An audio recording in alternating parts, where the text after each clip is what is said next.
Hello दोस्तों, मैं लेकर आया हूँ आपके लिए बेहद इंपॉर्टेंट वैकेंसी ऑफ द मार्च की। ये बेहद इंपॉर्टेंट वैकेंसी है क्योंकि इस वैकेंसी में वो सभी चीज़ें आती हैं जो एक इंटर पास या टेंथ क्लास पास करने वाला बच्चा चाहता है। अगर आप टेंथ में हैं और आपने टेंथ पास कर लिया है या इंटर में है या ग्रेजुएशन आपने पास कर लिया है तो ये वैकेंसी, जी हाँ, ये वैकेंसी आपके लिए बनी हुई है। क्योंकि इस वैकेंसी को अगर आपने पा लिया, इस पोस्ट को आपने पा लिया, इस रिक्रूटमेंट में आप रिक्रूट हो गए हैं तो आपको सेंट्रल लेवल की जॉब मिलने वाली है। जी हाँ, मैं बात कर रहा हूँ एसएससी फेज 11 की। क्या है ये एसएससी फेज 11? सारी चीजों पर हम बात करने वाले हैं, संपूर्ण पूरा the whole topic I have cleared in this video. इस वीडियो में आपको सब कुछ मिलने वाला है, जॉब से लेकर डेट्स तक, डेट से लेकर पैटर्न तक, सिलेबस तक, सब कुछ मैंने इस ही वीडियो में क्लियर कर रखा है ताकि आपको किसी और वीडियो को बार बार देखना ना पड़े और अपना टाइम बचा पाए और सीधा तैयारी आप अपने पेपर के लिए कर पाए। तो आइए जल्दी से बिना देरी किए शुरू करते हैं आज के वीडियो शुरू करने से पहले मैं आप सभी से रिक्वेस्ट करना चाहूंगा, अगर आप हमारे चैनल में नए हैं तो जल्दी से पहले तो लाइक कर दीजिए और अगर वीडियो अच्छा लगे तो बाद में चैनल को सब्सक्राइब जरूर कर दीजिएगा। आइए जल्दी से शुरू कर लेते हैं।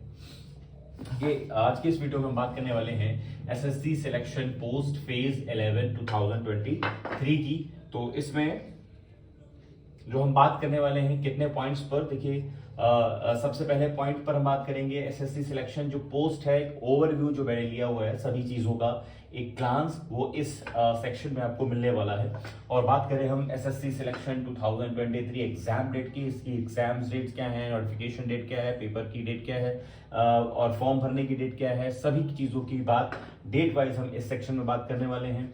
बात करें अगर एसएससी फीस कितनी पोस्ट लेकर आया है इस बार 2023 में, तो इस फेज में हम बात करने वाले हैं, इस सेक्शन में बात करेंगे। उसी जगह अगर हम बात करें क्वालिफिकेशन क्या है, तो क्वालिफिकेशन के लिए मैंने यहाँ पर आपके लिए क्राइटेरिया तय किया हुआ है। उसके बाद अगर हम बात करें पैटर्न क्या था है एग्जाम का, तो उसको हम यहाँ पर बात करने वाले हैं। और बात करें अगर सिलेबस की, तो वो सिलेबस का जो सेक्शन है मैंने 5th पॉइंट पर यहाँ करेंगे। इसका मतलब इस वीडियो में हम लोग 5 पॉइंट्स पर बात करने वाले हैं। वीडियो बहुत ही इंटरेस्टिंग होने वाला है, बहुत ही नॉलेजेबल है और इसके बाद आपको कोई दूसरा वीडियो देखने की जरूरत नहीं पड़ेगी।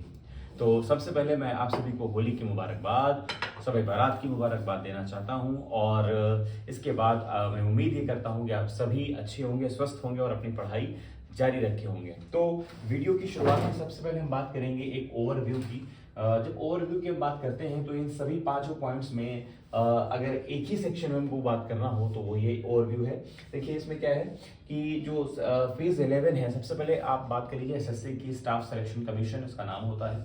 जिस तरह अगर आप किसी भी स्टेट में हैं, एसएससी क्या होता है सबसे पहले समझ लें। अगर आप 10th पास करके आए हैं या 12th पास करके इस बार आए हैं या आने वाले हैं और आप एसएससी का रिक्रूट करना चाहते हैं, अपने आप को भर्ती में लेना चाहते हैं, तो सबसे पहले अभी जानिए एसएससी होती क्या है। जिस तरह अगर आप किसी स्टेट में वैकेंसी स्टेट में हैं, जैसे उत्तर प्रदेश में बहुत सारे विभाग होते हैं, उसके लिए जो भर्ती प्रक्रिया कराई जाती है, जैसे कि यूपी SSSC, उसमें आप जल निगम, उसमें आप जो है पीडब्ल्यूडी, उसमें लेखपाल, इस तरह की वैकेंसी, सभी वैकेंसीज को कराने वाला जो पेपर कंडक्ट कराता है उसका नाम है यूपी SSSC। उसी तरह सेंट्रल लेवल में भी एक ऐसे ही कंडक्ट कराने वाले एग्जाम का ऑर्गेनाइजेशन का नाम है एसएससी, स्टाफ सिलेक्शन कमीशन। अब ये एसएससी तो समझ में आ गया। ये फेज 11 क्या है? ये फेज 11 का मतलब ये हुआ कि जो वैकेंसीज का प्रोसीजर होता है पर ईयर, हर साल जो निकल रही है, उसमें इस बार ये जो नया तरीके से निकल रहा है तो वो है 11 टाइम्स, मतलब 11 बार। ये 11वीं दफा है ऐसा कि जो एसएससी फेज 11 इस बार वैकेंसी निकाल रहा है। बात समझ में आ गई? तो फेज 11 क्या जरूरत क्या है? देखिए जिस तरह किसी भी स्टेट में वैकेंसी की जरूरत होती है अलग अलग, उसी तरह एसएससी में भी है। अलग अलग सेंट्रल की वैकेंसीज हैं, किसी में 20, किसी में 100, किसी में 50, किसी में 30। तो सबको अलग अलग ना निकाल कर एक ही जगह पर इकट्ठा कर कर एक तरह की जॉब निकाल देना, उसका नाम एसएससी है, या उसका एसएससी फेज 11 भी आप कह सकते हैं इस बार की। ठीक है, तो अब हम बारी बारी बात करने वाले हैं। जैसे पहली दफा सबसे पहले पॉइंट में लिखा हुआ ऑर्गेनाइजेशन, इस ऑर्गेनाइजेशन का नाम क्या है? इस ऑर्गेनाइजेशन का नाम है एसएससी। उसी जगह हम बात करें टोटल पोस्ट कितनी है इस बार, तो इस बार टोटल पोस्ट आई है 5369, 5369 सिलेक्शन पर है। ये याद रखिएगा, इससे ऊपर भी हो सकती है, इससे नीचे भी हो सकती है, लेकिन ये मान के चलिए ऊपर ही होगी, कम नहीं होगी। बात करिए अगर फेज की, तो ये फेज कौन सा है, जैसा भी मैंने बताया ये 11th फेज है इस बार का। टोटल वैकेंसीज इस बार है आपकी 5369।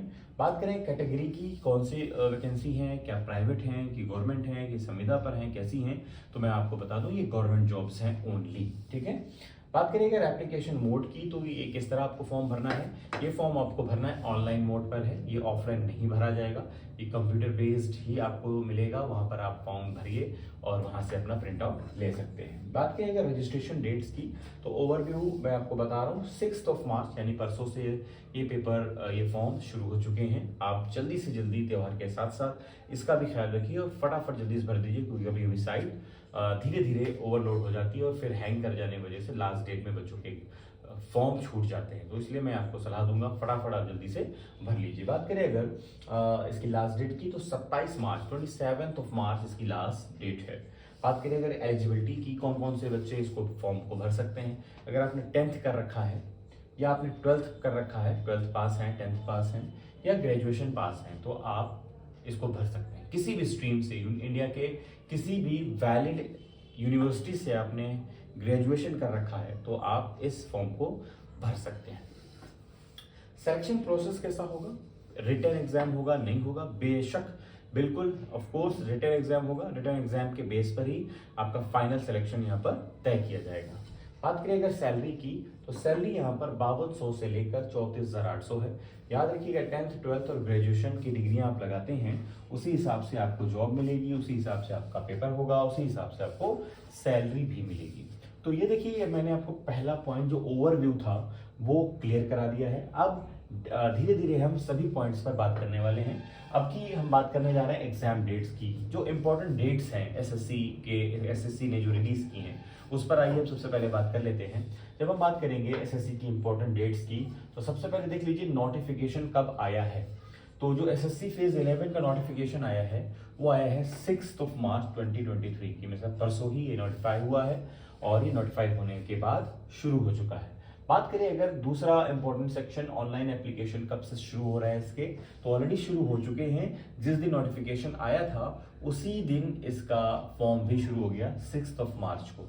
बात करें अगर हम लास्ट डेट अप्लाई कब तक अप्लाई कर सकते हैं, तो इसकी अप्लाई लास्ट डेट है 27 मार्च, 27 मार्च तक इसको आप भर सकते हैं। बात करें अगर लास्ट डेट टू पे एप्लीकेशन फीस, कब तक आप इसकी फी दे सकते हैं, तो 28 मार्च तक इसको फी दे सकते हैं आप। 27 मार्च तक इसके रजिस्ट्रेशन खुले हुए हैं, आप अपने आप को रजिस्टर करा सकते हैं एसएससी की साइट पर, और उसके एक दिन मतलब 28 तक आप इसको क्या कर सकते हैं, अपनी सैलरी अपना फी भी पे कर सकते हैं।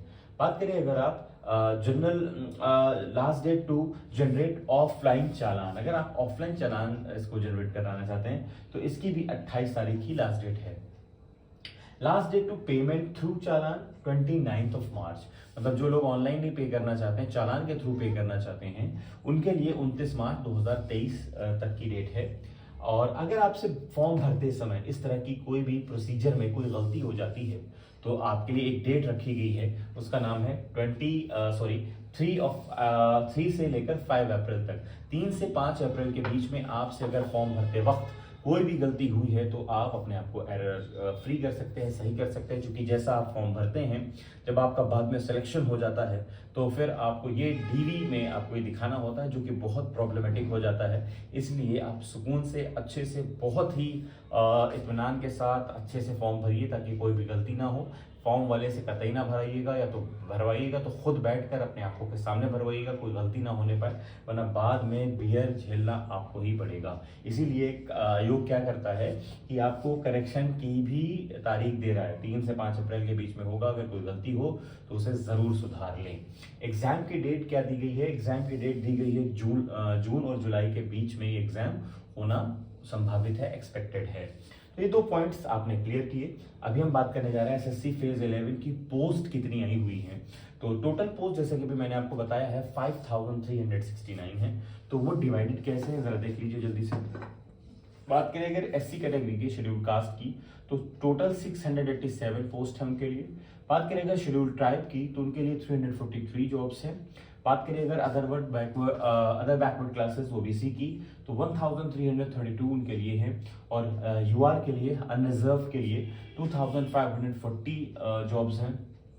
बात करें अगर ईडब्ल्यूएस की इकोनॉमिकल वीकर सेक्शंस के लिए तो 4607 टोटल जॉब्स हैं। बात करें अगर टोटल वैकेंसी की तो जो मैंने बताया आपको 5369 टोटल वैकेंसीज हैं, बढ़ने की भी चांसेस हैं।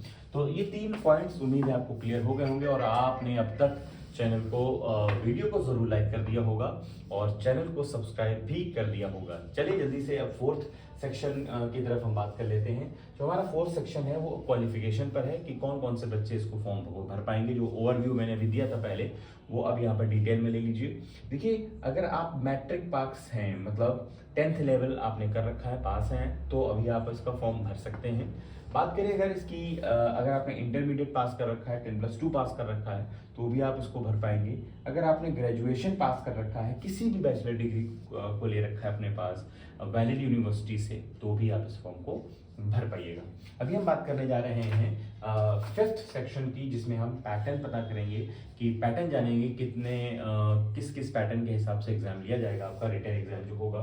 देखिए 4 सेक्शंस आएंगे इसमें, A B C D। A section होगा जनरल इंटेलिजेंस का, बी सेक्शन होगा जनरल अवेयरनेस का, सी सेक्शन होगा क्वांटिटेटिव एप्टीट्यूड का, डी सेक्शन होगा इंग्लिश ग्रामर का। जनरल इंटेलिजेंस जिसको हम रीजनिंग के भी नाम से जानते हैं, उसके 25 क्वेश्चंस आएंगे, 25 क्वेश्चंस होंगे जो कि 50 मार्क्स का होगा। बात करें अगर जनरल अवेयरनेस की, जिसे हम जीए के नाम से भी जानते हैं, जो आपकी नॉलेज एनहांस कराता है एग्जाम में, वो क्वेश्चन पूछे जाते हैं, वो भी 25 क्वेश्चंस आएंगे 50 नंबरों के साथ। बात करें अगर क्वांटिटेटिव एप्टीट्यूड की, मैथ्स जिसे कहते हैं, बेसिक मैथ आएगी, अरिथमेटिक की सिंपल क्वेश्चंस होंगे और उनके भी क्वेश्चंस की जो संख्या होगी वो 25 होगी, जबकि उसके नंबर्स 50 होंगे। मतलब हर एक क्वेश्चन के 2 नंबर यहाँ पर आपको मिल रहे हैं। बात करें अगर इंग्लिश लैंग्वेज की तो इसके भी 25 क्वेश्चंस होंगे और 50 नंबर यहाँ पर मिलने वाले हैं। तो इस तरह क्वेश्चनों की संख्या हो गई 100 और मार्क्स की संख्या हो जाती है 200। इसका मतलब ये हो गया 100 क्वेश्चन और 200 मार्क्स का पेपर है आपका। इसका ये मतलब भी निकलता है कि नेगेटिव मार्किंग आपकी 1/2 रहने वाली है, हाफ नेगेटिव मार्किंग आपकी होगी यहाँ पर। मतलब ये हुआ कि अगर आप 4 क्वेश्चन गलत करते हैं तो आपका 2 क्वेश्चन अगर गलत करते हैं तो आपका 1 नंबर यहाँ पर चला जाएगा, चूंकि 2 नंबर मिल रहे हैं। आखिर में अब हम बात करने वाले हैं द वेरी इंपॉर्टेंट थिंग कि आपको पढ़ना क्या है ताकि आप इस पोस्ट के हकदार हो जाएं, तो उसको कहते हैं सिलेबस। तो आइए जल्दी से जान लेते हैं एसएससी फेज 11 का सिलेबस 2023 में क्या रहने वाला है, जो आयोग ने रिलीज कर दिया है। मैंने बहुत हद तक लिख रखा है, बोर्ड में थोड़ी सी जगह कम थी, नहीं लिख पाया हूँ, लेकिन बहुत हद तक मैंने लिख रखा है। बाकी मैं अलग से वीडियो इसका बना दूंगा। एक अगर बात करें जनरल रीजनिंग की तो उसमें वर्बल क्वेश्चंस आने वाले हैं, फिगर आउट जिसको कहते हैं आप, सिलोजिज्म के भी जो आपके क्वेश्चंस होंगे रीजनिंग के वो मिलेंगे आपको। सर्कुलर और लाइनियर सीटिंग अरेंजमेंट भी आपसे यहाँ पर पूछा जाएगा, अरेंजमेंट्स पूछे जाने वाले हैं आपके, शेड्यूलिंग मतलब पूछी जाएगी आपसे सिटिंग अरेंजमेंट के साथ साथ जो आती है, फिर डबल लाइनअप आपसे पूछा जाने वाला है और ब्लड रिलेशन के क्वेश्चन आएंगे, डायरेक्शन के क्वेश्चन आएंगे, हाइट के क्वेश्चन आएंगे। इस तरह के सभी क्वेश्चन यहाँ पर आपको मिलेंगे। बाकी भी चैप्टर इंपॉर्टेंट है वो भी आएंगे, चूंकि मैंने लिखा नहीं है, अभी जगह नहीं थी। बात करिएगा जनरल नॉलेज की, जीके जिसे कह सकते हैं आप, तो उसमें करंट अफेयर्स आएगा, अवार्ड्स पूछे जाएंगे आपसे, बुक्स पूछी जाएंगी आपसे, स्पोर्ट्स के क्वेश्चंस होंगे, एंटरटेनमेंट के क्वेश्चंस होंगे, डेट्स इंपॉर्टेंट डेट्स याद कर डालिए, वहां से क्वेश्चंस आ सकते हैं। जो साइंटिफिक रिसर्च हुई है रिसेंटली उसके क्वेश्चंस आ सकते हैं और स्टैटिक जीके के बहुत सारे क्वेश्चन यहाँ पर मिलेंगे आपको। बात करें अगर मैथ्स की तो मैथ्स में क्या क्या इंपॉर्टेंट आ सकता है, जैसे भी बात करें परसेंटेज आने वाला है, नंबर ऑफ सीरीज आने वाली है, डीआई आएगा और मेंसुरेशन आएगा, सिंपल इंटरेस्ट आएगा, एज आएगी, प्रॉफिट एंड लॉस आएगा, रेशियो प्रोपोर्शन आएगा, स्पीड एंड टाइम, ये सारे भी इंपॉर्टेंट क्वेश्चंस, इंपॉर्टेंट चैप्टर के क्वेश्चंस आएंगे। बात करें लास्ट में जाकर इंग्लिश ग्रामर में क्या क्या पूछा जाने वाला है आपसे, तो कॉम्प्रहेंशन आएगा, पैसेज आएगा जिसे कहते हैं, ग्रामर के क्वेश्चंस पूछे जाएंगे, विकैबुलरी पूछी जाएगी, synonym antonym, one word substitutions, phrasal verb, idiom and phrase, ये सब पूछे जाने वाले हैं आपसे। सिनोनिम पूछा जाएगा आपसे, एंटोनिम पूछी जाएगा, वॉइस पूछी जाएगी आपसे, फिल इन द ब्लैंक्स में ग्रामर पूछी जाएगी, और यहाँ पर कॉमन एरर भी आपसे पूछा जाने वाला है। तो ये इंपॉर्टेंट सेक्शंस मैंने जो आपसे बात की है, तो सिलेबस बहुत इंपॉर्टेंट था साथियों, आप तैयारी कर लीजिए कि इन सेक्शंस के साथ हमको अपना इस पढ़ाई के साथ साथ इस जॉब को पाना है। तो ये रहा वीडियो अगर अच्छा लगा हो तो प्लीज जल्दी से चैनल को सब्सक्राइब कर दीजिए, वीडियो को लाइक कर दीजिए और अपने दोस्तों को शेयर जरूर कर दीजिएगा। कोई प्रॉब्लम आए, किसी तरह की कोई बात समझ में ना आई हो तो कमेंट बॉक्स में आप कमेंट करके पूछ सकते हैं। सोशल मीडिया के नेटवर्क से डिस्क्रिप्शन बॉक्स में मिलेंगे, वहां जाकर भी आप पूछ सकते हैं, टेलीग्राम पर, इंस्टाग्राम पर या किसी अदर नेटवर्क पर, फेसबुक पर भी पूछ सकते हैं। और मैंने अलग जो चैनल के लिंक्स हैं वो भी मैंने दे रखे हैं, प्लीज वहां पर जाइएगा और सपोर्ट जरूर करिएगा। चलिए मिलते हैं कल एक नए वीडियो में, तब तक के लिए बहुत बहुत शुक्रिया, बहुत बहुत धन्यवाद, जय हिंद।